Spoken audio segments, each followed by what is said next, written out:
যুক্তরাষ্ট্রের অনুষ্ঠানে তারেক রহমানকে আমন্ত্রণ নিয়ে যা জানালো বিএনপির মিডিয়া সেল। আগামী ৬ ফেব্রুয়ারি যুক্তরাষ্ট্রের ওয়াশিংটন ডিসিতে অনুষ্ঠিত হতে যাওয়া জাতীয় প্রার্থনা প্রাতরাশ অনুষ্ঠানে আমন্ত্রণ পেয়েছেন বিএনপির ভারপ্রাপ্ত চেয়ারম্যান তারেক রহমান। তবে মার্কিন সরকার ওই অনুষ্ঠানের সঙ্গে সম্পৃক্ত নয় এমন আলোচনার পর বিষয়টি ধোঁয়াশার সৃষ্টি করে। বিষয়টি স্পষ্ট করে সোমবার বিবৃতি দিয়েছে বিএনপি। বিবৃতি পাঠিয়েছে বিএনপির মিডিয়া সেল।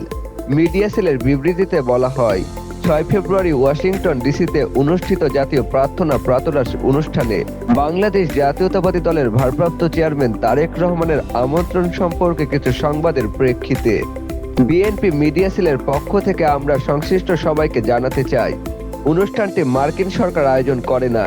জাতীয় প্রার্থনা প্রাতরাশ ১৯৫৩ সাল থেকে প্রতি বছর অনুষ্ঠিত হয়ে আসছে এবং এতে মার্কিন প্রেসিডেন্ট, সিনেটর, কংগ্রেস সদস্য, ব্যবসায়ী ও শতাধিক দেশের গণ্যমান্য ব্যক্তিরা অংশ নেবেন। বিবৃতিতে আরও বলা হয়, অনুষ্ঠানটি জাতীয় প্রার্থনা প্রাতরাশ ফাউন্ডেশন আয়োজন করে থাকে, যেটি একটি নির্দলীয় সংস্থা রাজনৈতিক, সামাজিক এবং ব্যবসায়িক অভিজাতদের একত্রিত হওয়ার, দেখা করার, আলোচনা করার এবং একসঙ্গে প্রার্থনা করার জন্য একটি বিশেষ ফোরাম।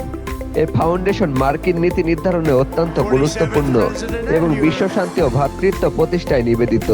মোহাম্মদ সামিল খান, দিগদিগন্ত ডেস্ক।